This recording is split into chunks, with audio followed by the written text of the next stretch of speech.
Bom dia na graça e na paz do Senhor Jesus, povo de Deus. Que a graça e a paz do Senhor Jesus esteja sobre as nossas vidas nesta quarta-feira, dia 25 de setembro de 2024. Estamos aqui de volta para continuar a leitura da Palavra de Deus. Hoje lendo Evangelho de Lucas, capítulo 4. E se você está com sua Bíblia ao seu alcance, já abra neste capítulo para acompanhar a leitura da Palavra de Deus. São apenas 44 versículos, para os padrões de Lucas não é um capítulo dos maiores. Vamos então à leitura. Jesus, cheio do Espírito Santo, voltou do Jordão depois do seu batismo e foi levado pelo Espírito Santo ao deserto, onde durante 40 dias foi tentado pelo diabo. Não comeu nada durante esses dias e ao fim deles teve fome. 40 dias no deserto sem comer e agora fome. O diabo lhe disse: se és o filho de Deus, manda esta pedra transformar-se em pão. O diabo sempre nos ataca nos nossos pontos mais vulneráveis. Naquele momento, o ponto mais vulnerável de Jesus era a sua fome. 40 dias sem comer é o limite ao qual um ser humano suporta, em média, né? O ser humano suporta sem entrar em colapso algum órgão vital. Verso 4, e aí ele tenta Jesus também o desafiando a provar sua filiação divina, se és o Filho de Deus. Às vezes o inimigo vai querer questionar a nossa fé, porque nós somos filhos de Deus pela fé. E às vezes ele pode questionar a nossa fé justamente nesse ponto. O cristão não pode ter dúvida da graça e do amor de Deus sobre a sua vida, que o fazem filho de Deus pela fé em Cristo Jesus, para não se tornar vulnerável a esse ataque do inimigo. Por isso que o apóstolo Paulo, na lista da armadura de Deus, ele disse que a fé é o capacete. Aliás, a fé ele compara com o escudo. É o escudo que protege o cristão do ataque do inimigo.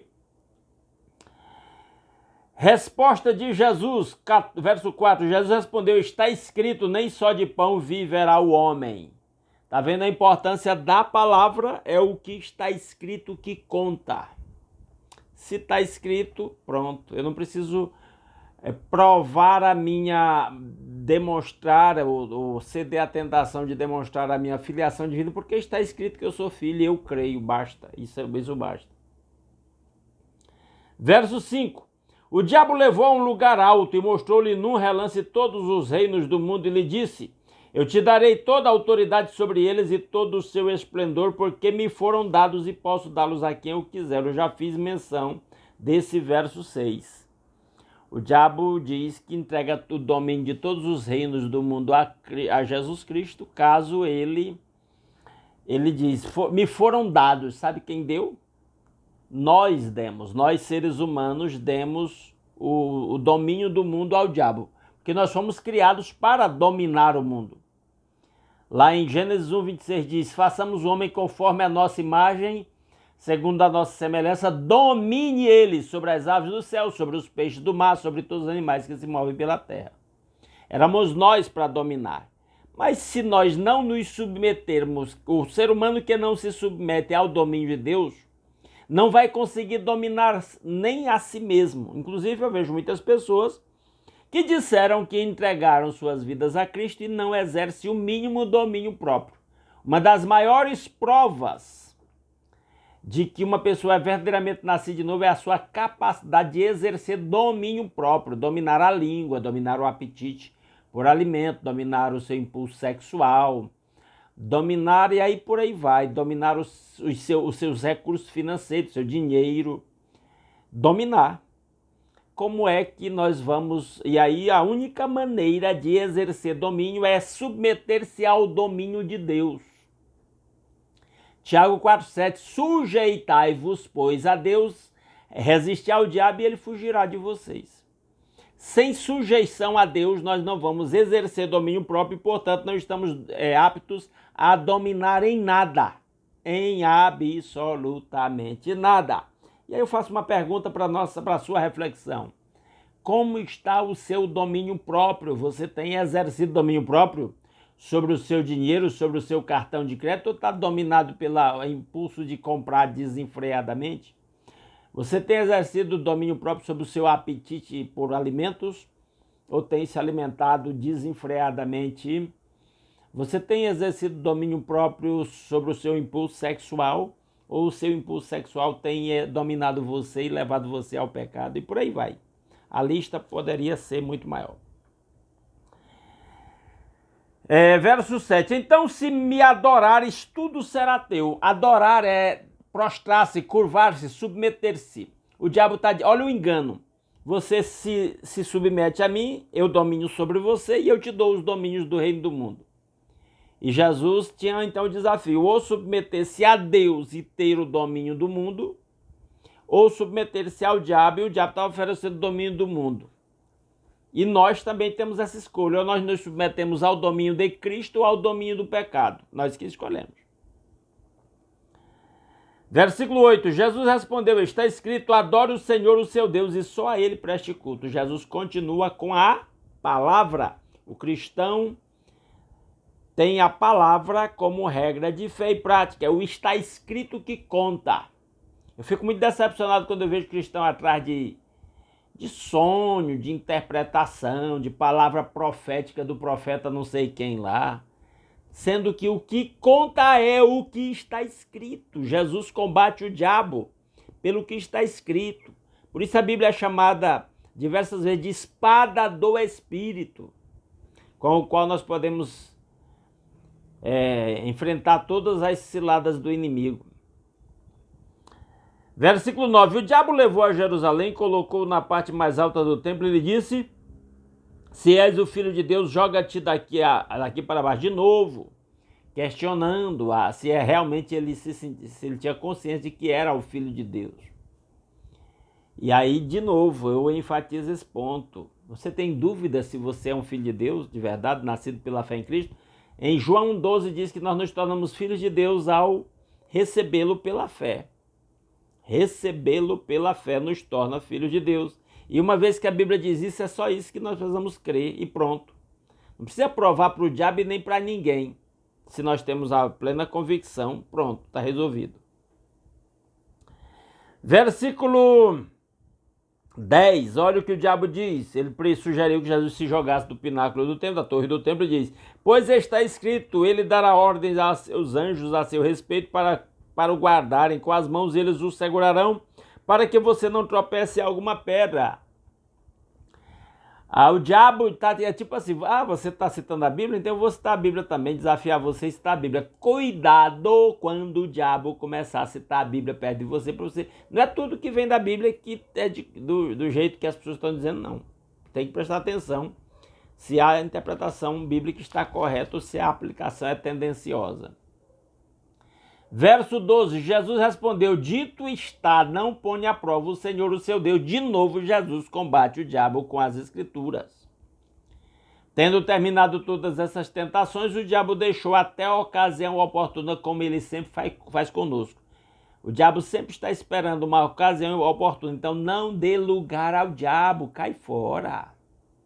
Evita a tentação, antes de dar a oportunidade. Verso 14, Jesus voltou para a Galiléia no poder do Espírito Santo. Ele foi conduzido pelo Espírito Santo para o deserto, volta depois do jejum, movido pelo Espírito Santo. E aí Paulo diz em Romanos 8,14 que os que são guiados pelo Espírito de Deus, esses é que são filhos de Deus. E aí, quem é que guia a sua vida? 15, ensinava nas sinagogas, e todos o elogiavam. Ele foi a Nazaré, onde havia sido criado, e no dia de sábado entrou na sinagoga, como era seu costume, e levantou-se para ler. Jesus frequentava os cultos nas sinagogas na sua época. Isso aqui é muito bom para os desigrejados que dizem que não se deve congregar. Foi-lhe entregue o livro do profeta Isaías, abriu e encontrou o lugar onde está escrito, o Espírito do Senhor está sobre mim, porque ele me ungiu para pregar boas novas aos pobres, ele me enviou para proclamar liberdade aos presos e recuperação da vista aos cegos para libertar os oprimidos e proclamar o ano da graça do Senhor. E ele está citando Isaías 58, 6 e 61, 1 e 2. É a nota aqui de rodapé na minha Bíblia, talvez na sua também tenha. Jesus está citando a profecia a seu próprio respeito. Então ele fechou o livro, devolveu ao assistente e assentou-se. Na sinagoga todos tinham os olhos fitos nele e ele começou a dizer-lhes: hoje se cumpriu a escritura que vocês acabaram de ouvir. E é óbvio que Jesus estava se referindo a ele mesmo. Ele era o cumprimento, ele foi o cumprimento das escrituras. Todos falavam bem dele e estavam admirados com as suas palavras de graça, com as palavras de graça que saíam de seus lábios. Mas perguntavam: não é este o filho de José? Era muito familiar para eles, o que lhes gerava dúvida. Eles esperavam alguém muito excepcional. Verso 23. Jesus lhe disse: é claro que vocês me citarão este provérbio: médico, cura-te a ti mesmo. Faz aqui em tua terra o que ouvimos que fizeste em Cafarnaum. Continuou ele: digo a verdade, nenhum profeta é aceito em sua terra. Fica lugar comum, né? As pessoas não dão credibilidade a quem é de casa. 25. Asseguro a vocês que havia muitas viúvas em Israel no tempo de Elias, quando o céu foi fechado por 3 anos e meio. E houve uma grande fome em toda a terra. Contudo, Elias não foi enviado a nenhuma delas, senão a uma viúva de Sarepta, na região de Sidom. Também havia muitos leprosos em Israel no tempo de Eliseu o profeta, todavia nenhum deles foi purificado, somente Naamã o sírio. Isso aqui é interessantíssimo. Só recebe milagre quem cumpre o propósito de Deus. E às vezes não receber o milagre, permanecer na situação por algum tempo, é que cumpre o propósito de Deus. Pense nisso. Ele está citando aqui 2 exemplos da viúva de Sarepta e do Naamã, que foram curados. E quanta gente em próprio Israel não recebeu os benefícios, né? Porque naquelas circunstâncias não cumpriam o propósito. 28. Todos os que estavam na sinagoga ficaram furiosos quando ouviram isso. Levantaram-se e expulsaram-no da cidade e o levaram até o topo da colina sobre a qual fora construída a cidade, a fim de atirá-lo precipício abaixo, mas Jesus passou por entre eles e retirou-se. O povo que estava admirado com as palavras que ele estava falando há poucos instantes, agora já queria matar Jesus. Jesus não. Jesus saiu pacificamente do meio deles e não permitiu que eles o jogassem de cima da colina lá. Então ele desceu a Cafarnaum, cidade da Galiléia, e no sábado começou a ensinar o povo. Aqui não diz, mas provavelmente numa sinagoga. Todos ficaram maravilhados com o seu ensino, porque falava com autoridade. Na sinagoga, olha aí, ó, na sinagoga onde ele estava, de novo. Isso aqui é muito significativo contra os desigrejados que não precisa congregar e tal, e condenam as igrejas, sendo que Jesus frequentava as sinagogas com todos os defeitos das pessoas, dos líderes, mas ele frequentava, ensinava, ouvia ensinos, estava lá. Na sinagoga havia um homem possesso de um demônio, de um espírito imundo. Ele gritou com toda a força: ah, que queres? Que queres conosco, Jesus de Nazaré? Vieste para nos destruir, sei quem tu és, o Santo de Deus. Isso aqui é uma maneira de Lucas mostrar, e do próprio Jesus mostrar, que até os demônios sabiam quem era Jesus, e às vezes seres humanos não o reconhecem. Parou para pensar nisso? 35. Jesus o repreendeu e disse: cale-se e saia dele. Então o demônio jogou o homem no chão diante de todos e saiu dele sem o ferir. Já lidei muito com pessoas possuídas de espírito imundo. E ao exemplo de Jesus, eu não fico conversando com o demônio, eu fico decepcionado quando eu vejo gente entrevistando demônio aí em televisão e gente acreditando naquelas palhaçadas. 36. Todos ficaram admirados e diziam uns aos outros: que palavra é esta? Até aos espíritos imundos ele dá ordens com autoridade e poder e eles saem. Mostrando o poder de Jesus sobre os espíritos imundos, e a sua fama se espalhava por toda a região circunvizinha. Fama de Jesus. 38. Jesus saiu da sinagoga e foi à casa de Simão. Aqui é o Pedro. A sogra de Simão estava com febre alta e pediram a Jesus que fizesse algo por ela. Estando ele em pé, junto dela, inclinou-se e repreendeu a febre que a deixou. Ela se levantou imediatamente e passou a servi-lo. Cura a sogra do Pedro. Mateus narra esse mesmo episódio, Marcos também e agora Lucas. 40. Ao pôr do sol, o povo trouxe a Jesus todos os que tinham vários tipos de doenças, e ele os curou impondo as mãos sobre cada um deles.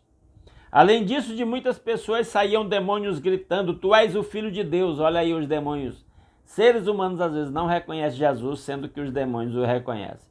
Ele, porém, os repreendia e não permitia que falasse, porque sabiam que ele era o Cristo e ainda não era a hora da sua fama se espalhar tanto, até para evitar o ataque dos adversários. 42. Ao romper do dia, Jesus foi para um lugar solitário. As multidões o procuravam, e quando chegaram até onde ele estava, insistiram que não as deixasse, mas ele disse: é necessário que eu pregue as boas novas do reino de Deus noutras cidades também, porque para isso fui enviado, para pregar o evangelho. E continuava pregando nas sinagogas das Judeias, e que ele mesmo aplique a sua palavra aos nossos corações. Eu espero que esta leitura tenha sido esclarecedora e tenha sido uma bênção para a sua vida. Se você gostou dessa leitura, deixa seu like nesse vídeo. Se não gostou, deixa o dislike. Se gostou, compartilha com os seus amigos aí nos seus grupos de WhatsApp e outras redes sociais. Se não gostou, compartilha com os inimigos. Comente aí o que você achou dessa leitura, comente nos comentários do vídeo. E se alguém é novato por aqui, não está inscrito nesse canal, quer continuar acompanhando a leitura da Palavra de Deus, está convidado a se inscrever. Tá certo? Todo dia lendo um capítulo da Bíblia aqui até terminar a Bíblia toda. Vamos orar? Nosso Deus e Pai, muito obrigado pelas incontáveis bênçãos com que o Senhor nos tem abençoado. Obrigado, ó Deus, pelo lar, pela família, pelo pão de cada dia, pela proteção e direção que o Senhor tem dado às nossas vidas. Obrigado pelo trabalho com que cada um ganha o sustento de si mesmo, da sua família. Obrigado pela saúde. Louvado seja o seu santo nome pelos livramentos, proteções contra pessoas más, contra acidentes, contra doenças. Obrigado, meu Deus. Louvado seja o seu santo nome. Obrigado por poder começar esse novo dia aqui, meditando na palavra, compartilhando esses momentos de edificação mútua. Que o seu Santo Espírito use para falar aos nossos corações e fortalecer a nossa fé. Pai, que a bênção do Senhor esteja sobre a vida de cada um dos meus irmãos. Ó Deus, preservando a saúde de quem está saudável, dando saúde para quem está doente, seja por uma intervenção sobrenatural do Senhor, seja usando os medicamentos, as internações, as intervenções cirúrgicas. Faça-se a sua vontade, meu Pai, mas opera a favor do seu povo em nome de Jesus. Se alguém está doente de uma doença grave para a qual a medicina não tem respostas, recursos, em nome de Jesus, faça milagres a favor do seu povo e atrai os corações para o trono da graça, para a cruz de nosso Senhor Jesus Cristo, para operar a favor do seu povo. Que a bênção do Senhor esteja sobre o lar do seu povo. Cada casa seja um templo de adoração a Jesus, que o amor, a paz, a alegria do Espírito Santo e demais frutos do Espírito estejam presentes entre os casais, entre os irmãos, entre os pais e os filhos, dando autoridade aos pais para ensinar os filhos nos caminhos do Senhor. Ó Deus maravilhoso, cada lar seja um lugar de segurança, de estabilidade, de aconchego, de crescimento. Ó Deus, para a glória do seu santo nome, que a bênção do Senhor esteja sobre o trabalho de cada um dos meus irmãos, fazendo prosperar. Abre porta de emprego para quem está desempregado, dê soluções financeiras para quem está endividado, dê sabedoria para administrar os recursos que o Senhor coloca à disposição de cada servo do Senhor. Ó Deus, que a sua bênção esteja sobre as suas igrejas, sobre os líderes em geral, avivando os pastores, renovando a sua fé a cada manhã, usando os pastores para conduzir as igrejas nos caminhos do Senhor, nos caminhos da santidade, no poder do Espírito Santo, seja com a obra missionária. Faça prosperar o trabalho de cada missionário, proteja os seus servos que estão em lugares de risco, onde correm risco de ser presos, de serem torturados, de serem mortos, de serem expulsos do país. Faça prosperar o seu trabalho, que eles vejam o fruto do seu trabalho e se alegrem com isso. que a proteção do Senhor os cerque a cada momento. Meu Pai, que o seu povo que se chama pelo seu nome se humilhe, ore e busque a sua face, se converta dos seus maus caminhos, para que o Senhor ouça do céu, perdoe o nosso pecado e sare a nossa terra.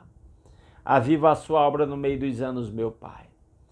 Ó Deus, tudo isso nós pedimos graças ao nosso Senhor Jesus Cristo e ao seu sacrifício em nosso lugar e ao perdão dos nossos pecados e a nossa reconciliação com o Pai, o livre acesso à sua presença, o privilégio de fazer parte do seu povo. Meu Deus, que a bênção do Senhor esteja sobre o seu povo nesse dia para que levemos a bênção do Senhor por onde nós formos, compartilhando-a com todos aqueles que cruzaram o nosso caminho.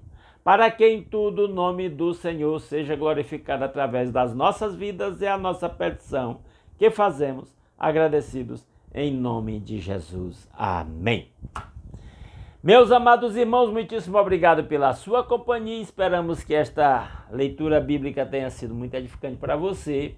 Se Deus quiser, amanhã às 5h30 da manhã estaremos aqui novamente, continuando a leitura do Evangelho de Lucas. Aguardo todos aqui. Grande abraço a todos os meus irmãos.